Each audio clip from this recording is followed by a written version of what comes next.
When you know what you want for the future, you need the present to line up with your goals. UCF Online offers more than 100 fully online programs in healthcare, engineering, criminal justice, and more, so you can get to your future and beyond.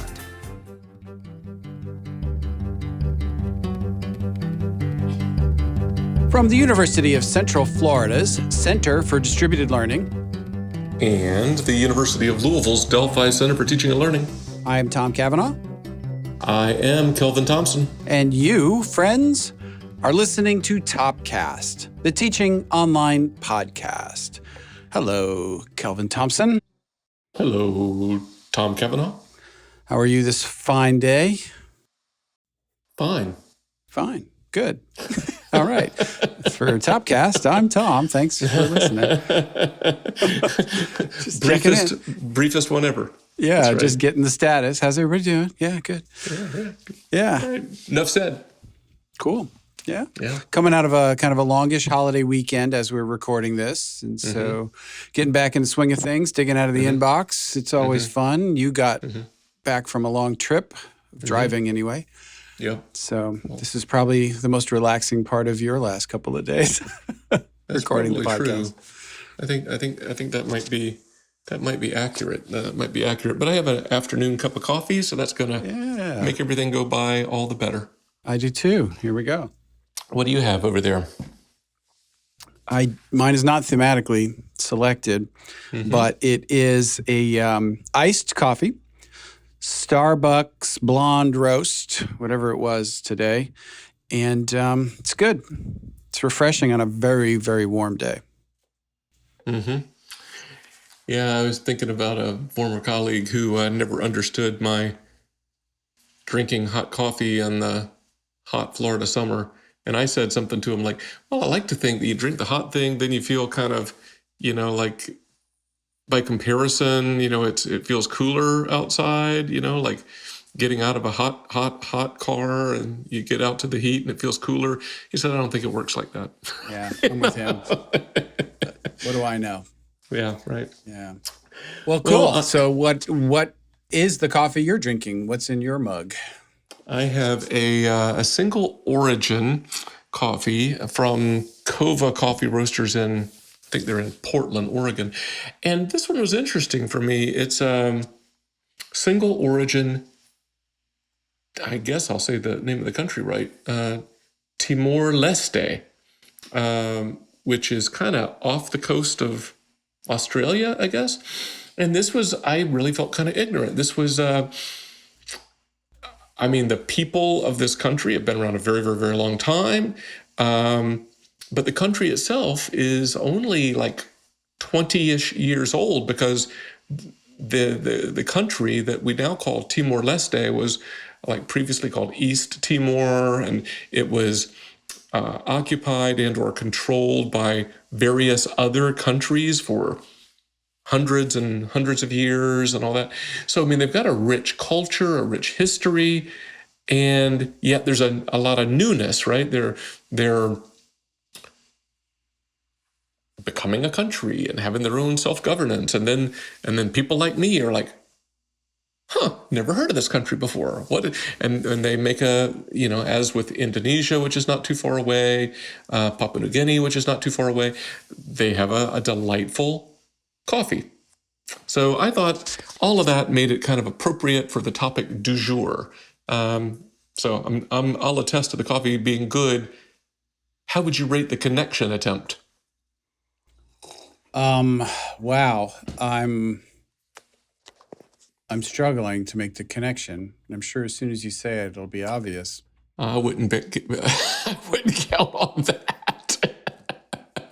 I was thinking of you've got like old and new, right? You've got we're going to talk about a discipline or family of disciplines where the idea of bringing certain kinds of design and teaching practices into that, those practices themselves are not new, but it's maybe kind of new to you or new to them, right? In some cases. So the juxtaposition of there's nothing new about Timor-Leste other than their name and the reframing, right? There's nothing new about these course design and teaching practices other than they're brought with relevance and salience to this family of disciplines. So that was my attempt at a connection. I get it. All right. Thank you. I did need to be led by the hand a little bit through that one, but me too. Do you want to share how that connects a little bit, and then I'll maybe set up the conversation for today? Sure. I mean, maybe I'll say by way of prelude that we've been working on this in response to feedback through our listener poll from a few months ago. Listeners might have noticed that we've had recent episodes that have addressed things like core online teaching topics, like, say, episode 163, the online syllabus, a welcome mat for the course, and episode 165, why still prepare faculty for online teaching? If you know, you know. And so I'd say that today's episode kind of follows along on that trajectory. Yeah, I agree. So, Kelvin, you recently interviewed Dr. Justin Shaffer about the importance of, quote, high-structure course design in online teaching. Dr. Shaffer is the Associate Dean of Undergraduate Studies, Ben L. Freire Chair for Innovation and Excellence, and teaching professor in Chemical and Biological Engineering and Quantitative Biosciences and Engineering at the Colorado School of Mines, which makes us unqualified to really talk to him about much of anything, given all of his expertise. I'm thinking that's right. I think that's well said. Dr. Shaffer also has a bit of a side hustle in providing faculty development work with various institutions, and not to be outdone by anyone else, because he doesn't have enough on his CV. He has a book in the works with Macmillan Scientific Teaching Series on the topic of high structure course design, which I know you talked to him about. So anything you want to set up in your conversation with Justin? Yeah, maybe not so much setting up the conversation other than to say I think everybody will find it good. Justin's brain is jam-packed with stuff, and it comes out fast. So, listen up. So he's got a lot of good things to say. But I will say that check out the show notes, because this is not the first time we've talked about teaching and effectiveness in the STEM discipline. So we'll put in the show notes along with resources that Justin has recommended. We'll put in some links to past STEM-related episodes as well. Great. So, through the magic of podcast time travel, here is your interview with Dr. Justin Shaffer. Hi, Justin. So good to have you on Topcast today. Thanks, Kelvin, for having me. Looking forward to our chat.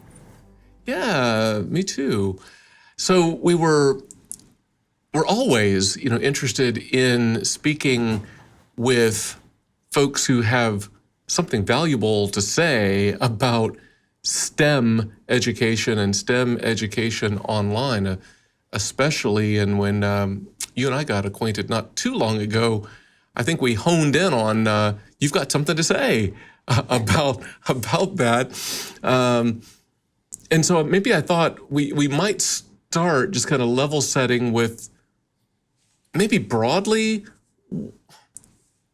how does your work fit within broader work that we might characterize as evidence-based practices in the STEM disciplines?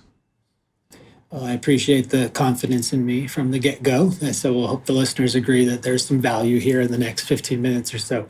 But yeah, what I do, I focus on high-structure course design. I can get into the details in the weeds there in a little bit. But generally, right, I'm trained as a chemical engineer. I'm trained as a bioengineer, molecular biologist. And as researchers, we like to use evidence to inform our investigations at the bench or the design moving forward.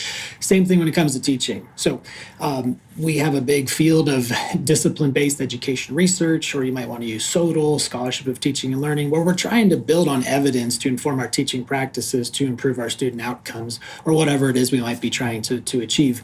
And so what I do in the broader case is, there's been a lot of calls, going back to like 2012 with the PCAST report from President Obama's office saying we got to add more evidence-based teaching pedagogies to our curriculum. In biology, we had the Vision and Change report, which came from the National Science Foundation that showed, again, the need for evidence-based pedagogies to improve student learning and student outcomes, engagement, things like that. And so again, ever since I started going back to 2010, 11-ish now as a faculty member and getting trained in evidence-based teaching, I've been trying to not only use those practices, but then research my own, do my own work, and try to add to the literature base, but also add to the broader community and help faculty use these techniques to improve their student outcomes.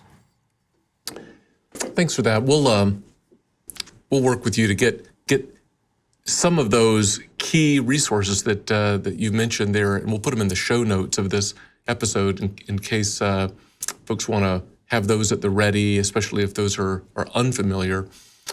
You use this phrase, high-structured course design, and I wonder if you might operationally define that for us. What is high-structure course design? Sure. Yeah. So this goes back, it kind of came out of the biology education world, 2005, 7-ish. It started with Mary Pat Wenderoth, Scott Freeman, University of Washington.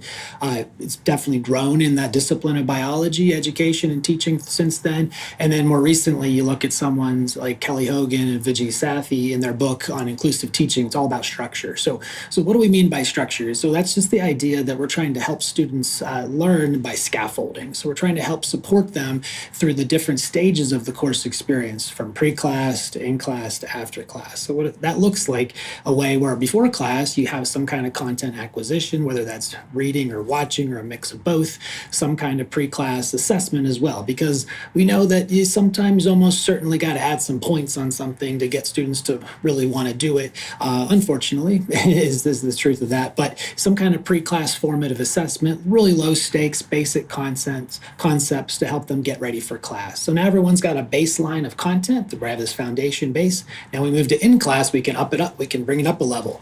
So we're aligning what we do in class to what happened before class, and we're stepping up a little bit. A lot of active learning, a lot of group work, a lot of problem solving, individual, it can be group work, whatever it might be, as long as the students are being actively engaged with the learning process. Doesn't mean you're not talking though. So I'm not an anti-lecturing guy. I'm a guy though that says you should be carefully choosing and selectively thinking about what you lecture. So I have a word for that. I call it selecturing. You're going to selecture on certain things that might need clarification or help introduce an activity or debrief an activity. But then we got one more stage after class. We're going to build one more time. We're going to align that again back to what happened before class, in class, also our learning outcomes, which drive all of this. And after class, we got more formative assessment, practice quizzes, exams, projects, authentic assessments, whatever they might be, that ultimately result in some kind of cumulative assessment, whether that's a weekly quiz, again, a type of project, midterm, whatever it might be. But we're helping students, again, scaffold them through the learning process before, during, after class in smaller chunks so they can learn how to manage their time, manage their self-regulated learning skills, manage their metacognition, get a lot of practice opportunities to achieve the desired outcomes. Oh, that's great.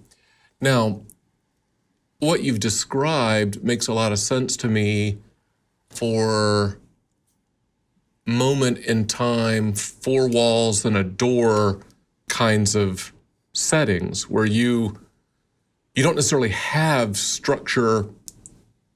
They just exist. One has to bring and impose, design, one might say, even that structure and put it in place for the benefit of students.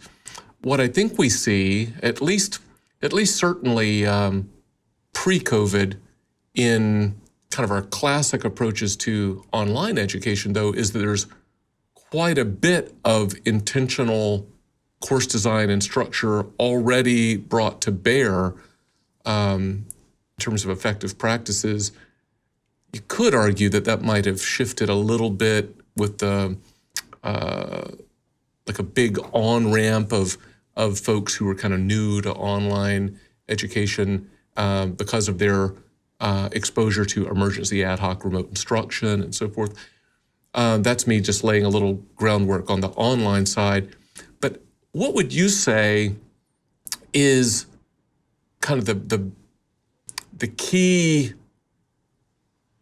characteristic of high structure course design online, and maybe especially in STEM disciplines, based on what you see in your direct practice and in the practice of your colleagues who teach in STEM fields? Yeah, it's a great setup to that question. And I totally agree with you that intentional design of online courses is totally key to success, even going back probably to correspondence days with VHS tapes. I mean, I'm old enough to have VHS tapes. My kids don't know what they are, but I remember them fondly. And you got to design it well, though, right? To include the structure for success. It can't be too open and it has to be somewhat well laid out, right? So that's already there with a well-designed online class. The problem that arose with the pandemic, and I faced this myself. I ended up, I had taught online before, but then when we had to switch to remote, I taught online for 3 semesters. Here at Mines, I taught introductory biology, anatomy and physiology, as well as chemical engineering courses, so a lot of different STEM disciplines. But the problem was we were taking these face-to-face courses, which have instructor presence. They have the person, you're there, right, with them. You have the 4 walls, as you mentioned, and we're just throwing it online. And sometimes when you do that, I think that structure can get lost, right? So I can look at you on Zoom. You might not be looking at me. You might have a black box. I don't know how well you're engaged. So I lose that presence. So having the structure in the online format, I believe, is even more important than the in-person sometimes.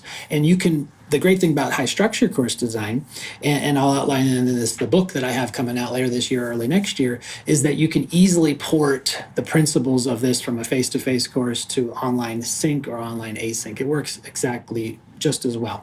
And so doing this before class, right? Let's say you have a synchronous online. We're going to meet on Zoom for 50 minutes, 3 times a week as a remote experience. You can still have pre-class videos to watch, pre-class readings to do, something I do call reading guides that help you read the textbook, but then that pre-class quiz.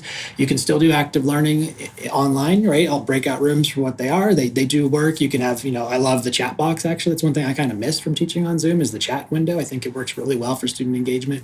And then you can still do the after class. So the high structure format is very adaptable, not only to different formats such as online, but also different disciplines. So I mentioned I do it in chemie, I do it in A&P, I do it in biology, I also teach biomedical engineering, but you can do it in chemistry, you can do it in physics, you can do it in non-STEM, you can do it anywhere you want. Any listeners out there that use this kind of model in art history, for example, I'd love to hear from you because I'm still waiting to hear like a concrete example of it, but I know it would work. I just don't have the exact example to give you all now. But yeah, it's very portable. It's very adaptable. I like to say it's discipline agnostic. It's even format agnostic. And again, in those online situations where the instructor presence is minimized, engagement and community might be minimized, having the structure, I believe, is even more important to student success. This phrase that you've used several times, I think I've got it right. You talk about pre-class activities and during and then after or post-class activities. Certainly that draws one into a moment in time kind of framework, right? Class being an at a moment in time kind of thing. How do you conceptualize that, and how do you talk about that with faculty colleagues who are designing asynchronous online experiences where quote unquote class isn't a moment in time? How do these principles adapt in that situation? Yeah, perfect. So in that async model, you might not have that, and you don't have that on time, 3 o'clock, Monday, Wednesday, Friday class meeting. In STEM, what I tend to see is, and this I've done it myself with async, you tend to have like a class recording for the day, right? So you can still set the class up or the course up such that you have, let's say, a Monday, Wednesday, Friday lesson, and I'll use the word lesson now for this, where it could be you watch a pre-recorded video of me going through the PowerPoint slides. It could be where you listen to and watch me doing a numerical problem solving on OneNote. And along the way, though, you can have, and how I do it, I'll say, well, at this point, pause the video, try to do this problem on your own, and then unpause it when you're ready to go. So you can also incorporate active learning there in a way through these types of video recordings.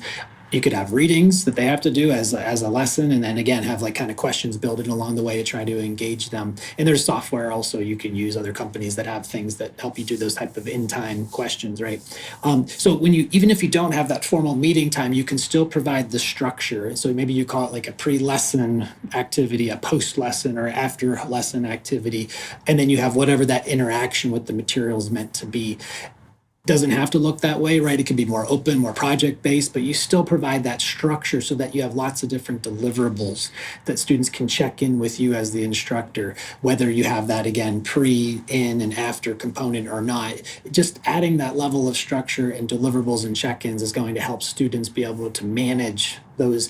Now in an async, I think truly sometimes really disconnected type of class, you might never talk to your instructor or a classmate via other than a discussion board, perhaps, So whatever you can do to have those check-in points, and the structure can provide that, whether it's the true pre, during, and after, or a little bit more of an amalgamation will help. No, that's great. Thank you. As we begin to wrap up, I wonder, no doubt we have colleagues who listen to the podcast who come out of STEM teaching experiences, folks who really are passionate about teaching. But when we think about STEM faculty who aren't, like they haven't specialized in teaching and kind of making that as effective as possible, and if some of our listeners aren't those faculty who are maybe research faculty in STEM disciplines, and they want to offer something collegially just to draw in, to hook the interest of say STEM research faculty, to bring them into this world that you're painting us a picture of, Justin. What's one or two little nugget things that might bring in the folks who haven't put their toe in the water of high structure course design online? Yeah, that's a great way to wrap up. Thanks, Kelvin. So I think, and for me as a teaching faculty, right, I've been a teaching professor for 12 years going on now. That's what I do. It's what I'm passionate about. But I do equally love working with other faculty, and I do faculty professional development of my own to help faculty learn about these techniques, adopt these techniques, and again, with the goal of improving student outcomes. So I think one of the best ways to do this is to start small and be brief, is really kind of two things in one. And it happens during class. So if you're in a class and you're teaching the same class over and over, it's done, it's ready to go, less work, more time for other things. I'm the same way with my research. Like if I have a class kind of ready to go, I can spend more time on other things, prioritize. But you might start to get a little dissatisfied with class, might get a little boring, a little stale. So if you can slip in little active learning activities in class, add a little think, pair, share, talk to your neighbor, add some clickers, maybe add a little bit of tech, where you can do analog clickers, just hold up a number of fingers, things like that. Anything you can do to mix it up a little bit and just try them out, try them out, be confident, see how they go. They don't have to be whole 45-minute long activities. They can be 30-second long activities. And those are tiny little gateways to help you get started with adding some evidence-based practices into your teaching. And then maybe, okay, well, that worked really cool. What if I have them do a little bit of pre-class reading and a little quiz before class? Then I can up my gaming in class now. Now I don't have to talk about the parts of the cell in class. I can go right into cellular diseases and disorders and ask application questions on that. So then you add that piece, right? So you can add little bits here and there and experiment and try and see what fits you. What's your style? What's your niche? And all of it, hopefully, is going to be more fun. Not the other F word, but that F word. It's going to be more fun. And I've had students tell me this. I've had faculty tell me this too. I'll close with this. I had an interview for one of my first faculty positions, and my interviewer, they told me, I've read every single paper on active learning, and they're all wrong. All the statistics are done wrong. None of the results are real. What do you have to say to that? And I paused for a second and I said, well, even if that's true, teaching with this kind of stuff is way more fun than just talking the entire time. So that was how I ended that. And I got the job. Fortunately, I didn't offend anyone with that comment. But again, you got to do what's right for you, what fits your style. And it does make things more fun, more energetic for your students, more engaging. And the evidence there, as we've been saying, is there to show that whether it's just active learning, whether it's high structure course design, we're going to improve student outcomes, we're going to improve learning, close achievement gaps, improve belonging, a whole lot of things like that come along with it. That's great. Thank you, Justin, for sharing just a just a little bit of something that you're obviously deeply passionate about and skilled in. So great having you with us. Look forward to maybe having you back after your book comes out. But for myself and Tom, who will join us in the wraparound, just want to say thanks for joining us today. Yeah, thank you, Kelvin, so much, and to Tom for having me here today. And yeah, I would love to come back again, and I hope the folks listening got something out of this. And we're just again scraping that surface. So please do reach out if you ever want to talk and learn more about this. So, Kelvin, that was your interview with Justin Shaffer. I really enjoyed the conversation. You know, anything having to do with structure, you had me at hello. You know, because that's been something I've preached for a long time, but probably without the same kind of lens that he uses, which I found really, really interesting. Yeah, I think to your point, I think the broad concept is not anything new for, say, instructional designers, other kinds of online education professionals, online faculty. You know, this is bread and butter, right? We kind of get all this if we've been in this space for any length of time at all.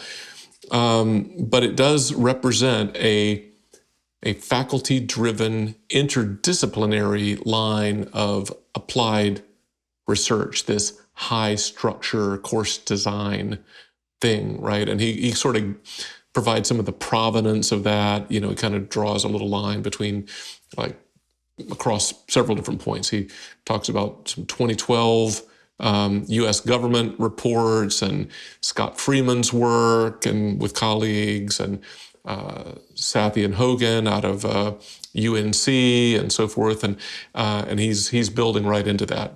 I'm reminded that, like, our colleague Tanya Justin has written about course design being connected to student success broadly, and especially to benefiting underrepresented student subpopulations. And that's not a connection we made in this interview, but I think it's one worth highlighting in light of Justin's comments. Yeah, totally agree. And I appreciated kind of his parting advice, which is kind of like, start small, try something. Don't feel like you have to eat the whole apple in one bite, kind of. My words, not his, but that was sort of the message.